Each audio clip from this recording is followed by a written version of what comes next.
네, 한 기자 대통령실 출입하는 조영민 차장 나와 있습니다. 궁금한 게 정말 많습니다. 앞으로 하나씩 풀어보죠. 조 차장이 어제 밤부터 가장 가까이에서 지금 대통령의 계엄 관련된 일 지금 지켜봤는데 당장 닥친 일부터요. 네, 탄핵안 지금 초시기가 움직이기 시작했습니다. 맞습니다. 이 탄핵안이 발의되면 다음 날 본회의에 보고할 수 있습니다. 야당은 12시 딱 넘으면 보고할 예정입니다. 그러니까 한 5시간 정도 남은 겁니다. 그러면 24시간 뒤 또 72시간 이내, 그러니까 내일 자정이 지나면 표결까지 할 수 있는 겁니다. 대통령에 대한 탄핵이 통과되려면 전체 국회 재적의원의 3분의 2가 찬성해야 합니다. 200명입니다. 자, 그런데 통과가 되려면 야당만으로는 부족해요. 여당 이탈표가 필요한 겁니다. 맞습니다. 김건희 여사 특검법, 거부권과 재표결, 이 상황이 반복될 때마다 나온 숫자가 바로 8입니다. 여당에서 8명의 이탈표가 나오면 대통령 탄핵안이 국회를 통과하고 그 즉시 대통령의 직무가 정지됩니다. 한덕수 국무총리가 권한 대행을 맡게 되는 거죠. 대통령의 거부권 행사로 영부인 특검의 운명을 결정했던 숫자 8, 이제는 대통령의 운명 앞에 놓인 숫자가 됐습니다.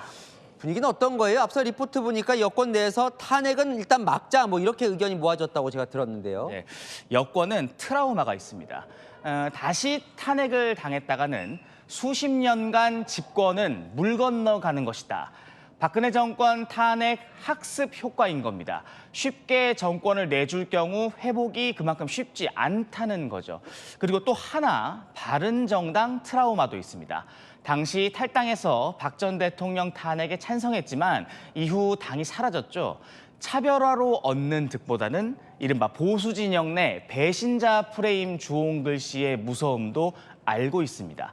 친윤, 친한 모두 탄핵에 주저하는 이유인 겁니다. 이재명 대표에게 쉽게 정권을 내줄 수 없다는 이유도 깔렸겠죠. 자, 하지만 단 8표예요. 게다가 이름을 밝히지 않고 무기명 투표를 하거든요. 쉽게 예측하기 어려울 것 같은데요. 맞습니다. 어제 대통령의 비상계엄령 중단을 의결했던 국회 본회의장 사진 하나를 준비했습니다. 한동훈 대표와 함께 본회의장에 착석했던 여당 의원들 사진인데요. 이들 중 상당수는 대통령의 계엄 선포에 분노하고 있습니다. 안철수 의원은 대놓고 대통령 물러나야 한다 하고 있고 무기명이라 추가로 더 나올 가능성도 충분합니다. 어쨌건 이르면 모레 이제 표결을 할 거예요, 탄핵안. 자, 그 이후 상황이 지금 워낙 뭐 가물가물하다 보니까 네. 궁금한데 일단요, 본회의장에서 이 탄핵안이 부결되면 어떻게 되는 거예요? 당장 대통령의 이 직무정지 사태는 피하겠지만 오히려 여권 내에서 이 대통령과의 관계 설정을 두고 내부 갈등이 본격화될 수 있습니다. 한동훈 대표 탄핵과는 선을 긋더라도 대통령 탈당까지 이미 요구한 상황입니다. 한 대표의 요구를 대통령이 받을지부터 지켜봐야 할 텐데요. 민주당은 어차피 대통령 탄핵안 부결돼도 또 낸다고 하니까 쉽게 위기가 끝날 것 같지도 않습니다. 자, 그러면 이탈표가 나와서 탄핵안이 국회를 통과하면 어떻게 되는 겁니까?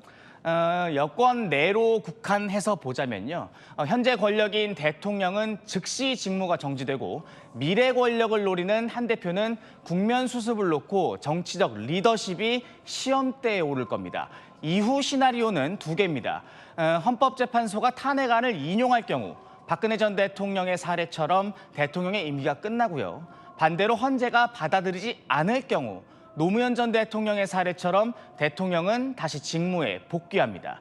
특히 대통령의 탄핵안이 받아들여질 경우 이번 비상계엄령 선포와 관련한 대통령의 수사기관 수사도 탄력을 받을 수 있다, 이런 전망까지 나오고 있습니다.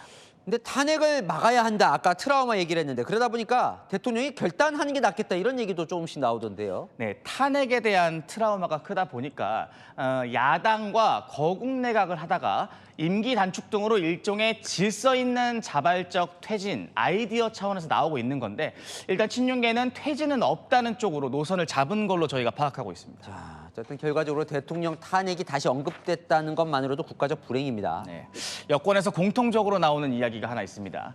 이번 계엄령 선포로 대통령이 갖는 권위가 상당히 실추됐고 다시 국정 동력을 찾기가 어려워 보인다는 겁니다.